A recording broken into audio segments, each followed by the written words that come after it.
Esta é a história do dia da Rádio Observador. Carros novos a gasolina e gasóleo acabam em 2035. E depois?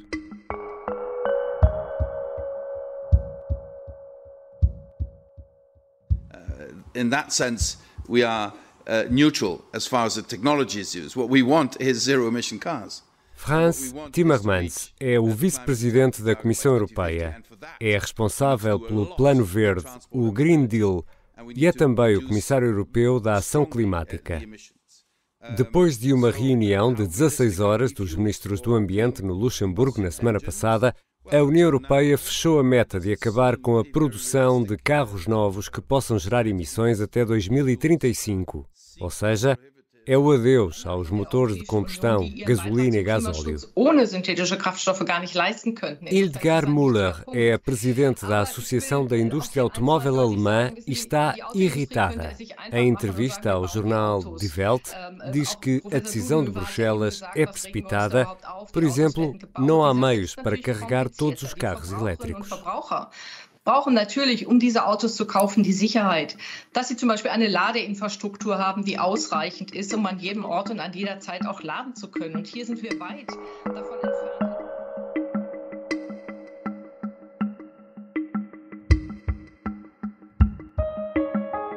No som de Frans Timmermans que ouvimos no arranque, o Comissário Europeu explica que a Bruxelas é indiferente a forma como se coloca a viatura a andar desde que não produz emissões. Esta é a chave para o futuro. Estamos preparados para esta mudança? Faltam 15 anos. E o que vai acontecer aos carros a gasolina e gasóleo? E os novos? Vão ser todos elétricos? Hoje vou conversar com Alfredo Lavrador, jornalista e especialista do Observador em automóveis e no mercado automóvel. Bem-vindo, Alfredo. Obrigado, Ricardo. É um prazer.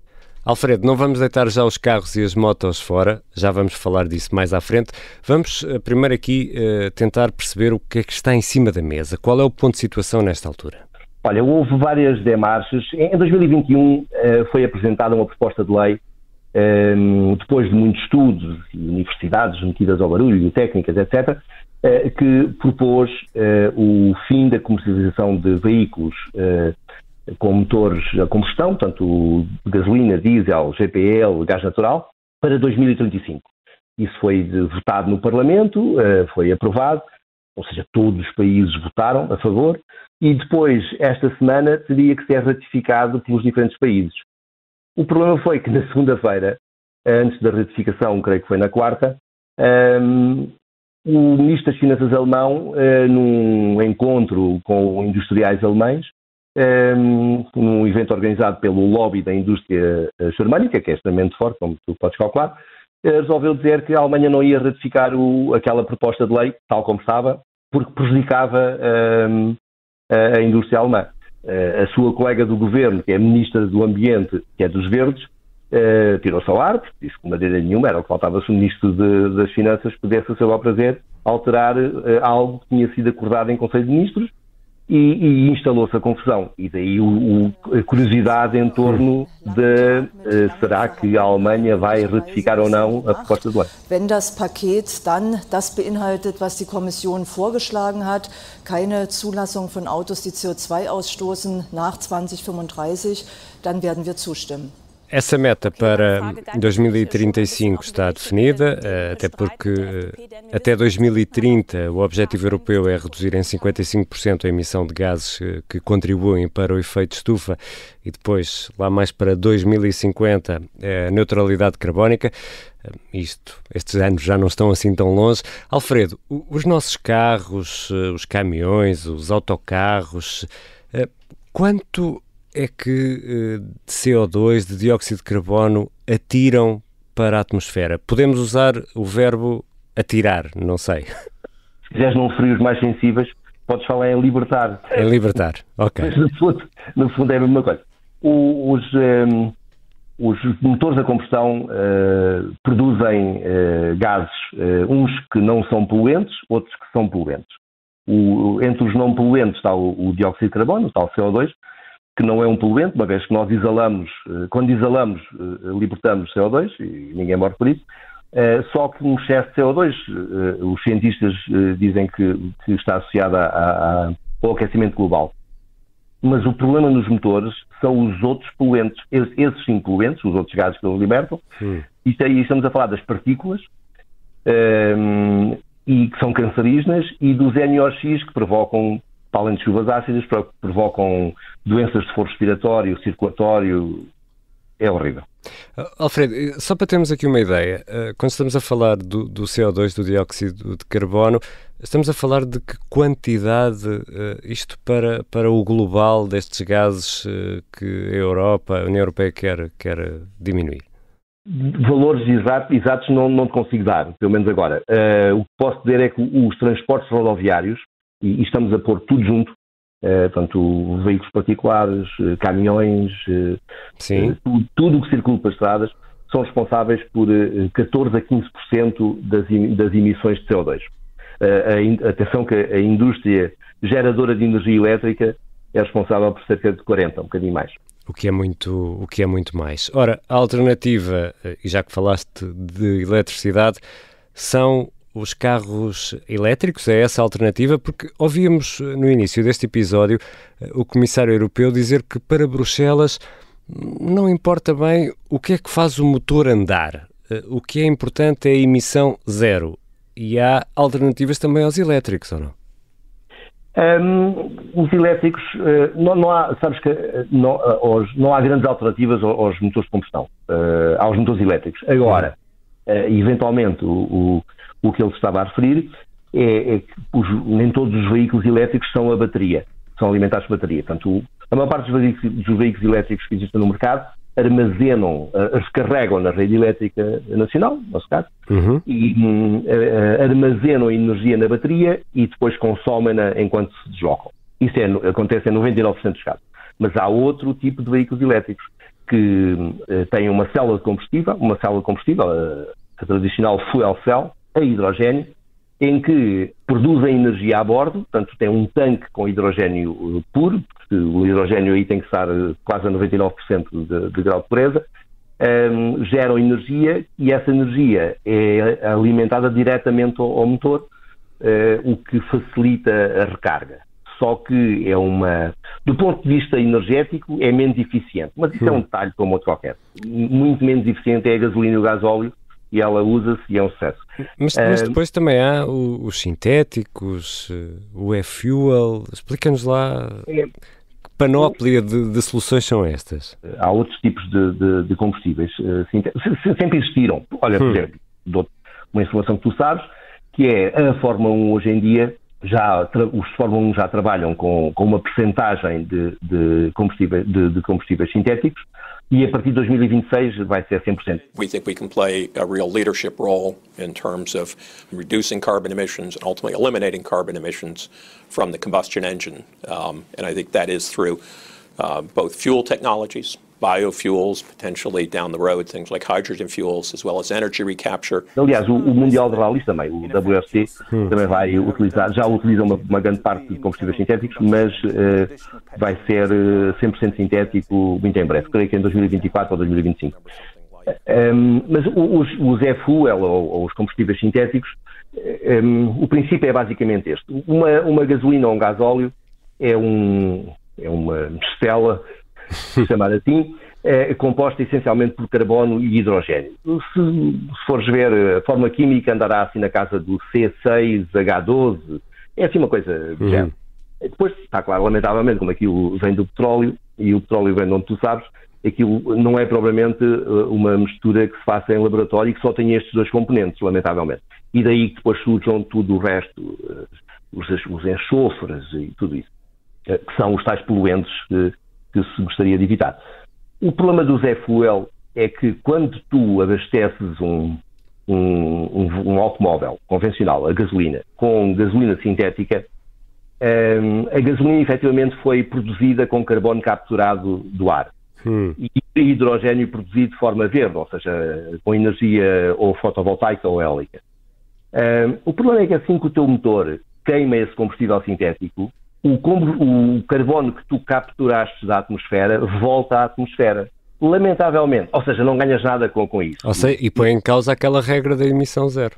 Exatamente. Tu só podes considerar que aquilo é emissão zero se considerares que também tiraste carbono. O problema é que nós não estamos bem de carbono.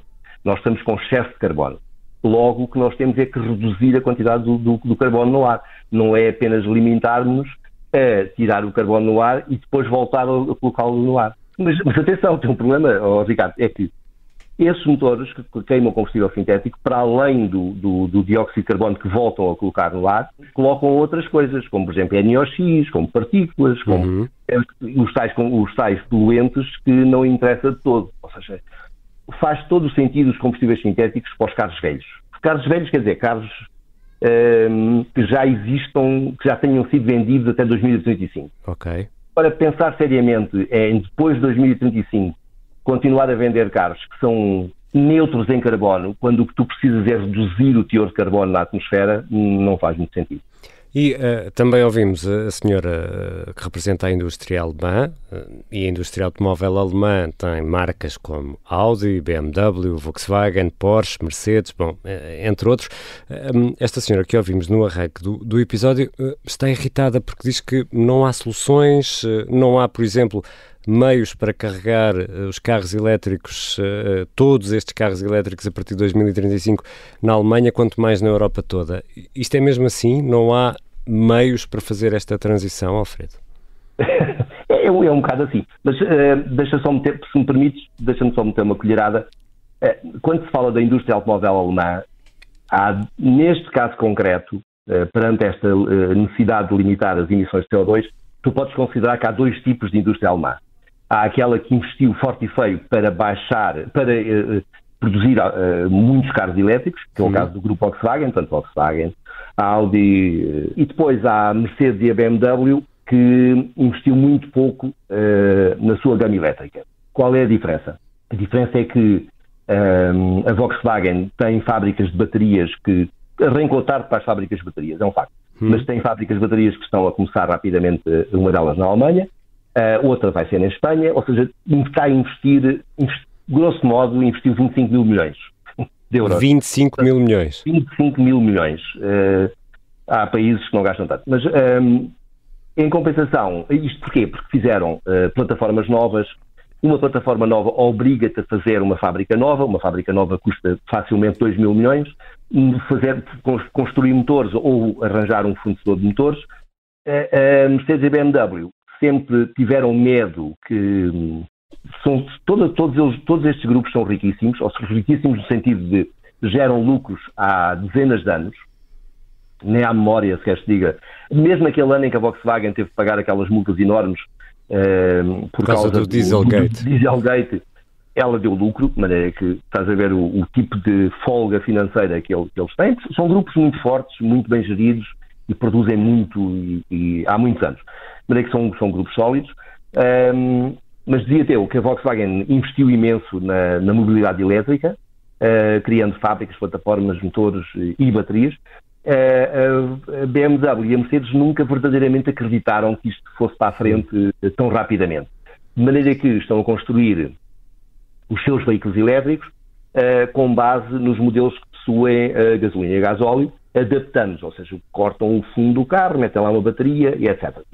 O que significa que utilizam a mesma fábrica que já têm para os carros de combustão. Isso é muito importante que estás a dizer, porque para nós, em Portugal, temos uma importante fatia na indústria de componentes para os carros, do parafuso ao plástico. São fabricados alguns componentes em Portugal e temos a Auto Europa. Tu falaste aí em 2 mil milhões para fazer uma fábrica nova. Isso também pode ser um problema para nós, para a indústria automóvel em Portugal? Se queres falar de problemas, eu dou todo problema. A plataforma em que o T-Roc é construído dificilmente suportará qualquer tipo... Portanto, carros elétricos, tu esquece, nunca vai ser. E desconfio mesmo, tanto quanto sei, o T-Roc nem sequer pode ser eletrificado, ou seja, não pode levar uma mecânica híbrida plug-in, por exemplo. De maneira que eles precisam efetivamente de decidir se continuam com a fábrica ou não. espero que sim, para nosso bem e bem dos trabalhadores. É o nosso principal exportador, não é? Da Europa, etc. Exatamente. Talvez o turismo lidera, não é? Mas se considerares uma exportação o turismo, tecnicamente é, mas a Auto Europa tem de rapidamente resolver a solução. E aqui também, já agora, deixa-me só contar-te uma história lamentável, que é, em Espanha, que tinha um problema similar, eles têm fábricas da Volkswagen, fábricas da SEAT, etc., eles esforçaram-se para atrair. Eu sei que o Espanha é um país muito maior que o nosso e logo tem outro potencial, mas a verdade é que o governo esforçou-se para atrair investimento dos alemães. Garantiram uma fábrica em Valência, fora da Catalunha por razões estratégicas, como podes calcular, porque enquanto eles não abandonarem aquela mania da independência, ninguém investe lá nada. E investiram noutra da Volkswagen, que também está fora da Catalunha. A da SEAT / Cupra, essa está na Catalunha, nasceu lá e lá continua e vai produzir carros elétricos.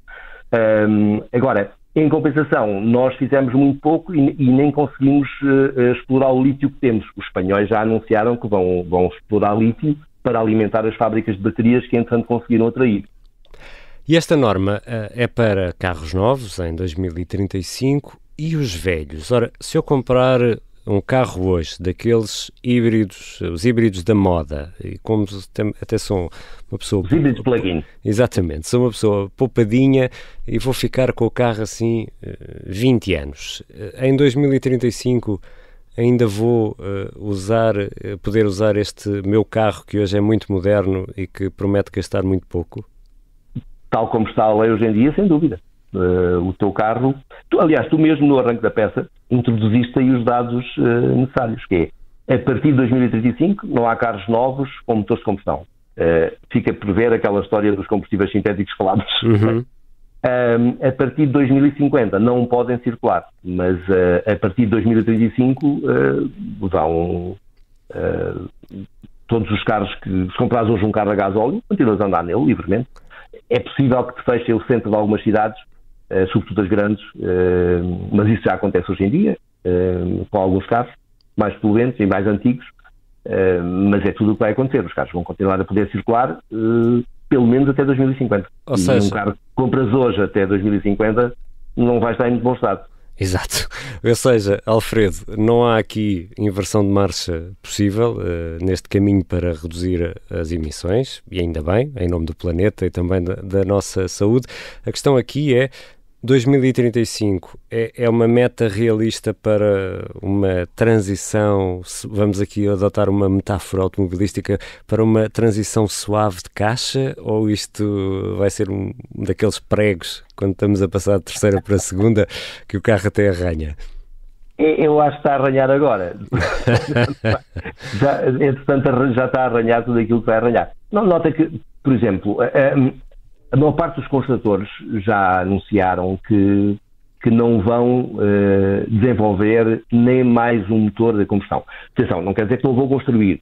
É só dizer que não vão gastar mais €1 a desenvolver motores de combustão. E depois, a Audi, creio que já anunciou, há várias marcas. A Jaguar anunciou que em 2024 vai deixar de fazer motores a combustão. A Audi já anunciou que em 2027 vai deixar de fazer carros com motor em combustão, vai deixar de produzir, percebes? Atenção, estamos a falar de carros que vendem na Europa. Claro. Há construtores europeus que vendem em África, na América do Sul, onde não há tantas limitações em termos de emissões. E na Ásia vai tudo continuar como está, mais ou menos, não é? Sim, vai. O movimento continua a um ritmo diferente. Claro.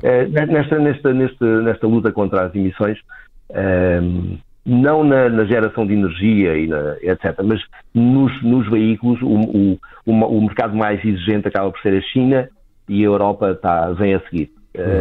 Os americanos, como tu bem sabes, melhor que eu, tudo depende de quem está no poder. Quando está um indivíduo, não passa nada. Quando está o outro partido, depois aperta um pouco mais. Mas, essencialmente, é isso. Obrigado, Alfredo. Ricardo, é um prazer.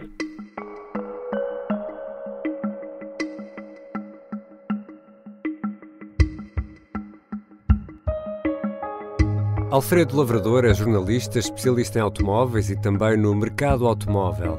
Esta foi a história do dia. O som da ministra alemã do Ambiente foi retirado de uma entrevista à ZDF. Neste episódio contámos ainda com a ajuda de Pedro Gruner. A sonoplastia e a música do genérico são do João Ribeiro. Eu sou o Ricardo Conceição. Até amanhã.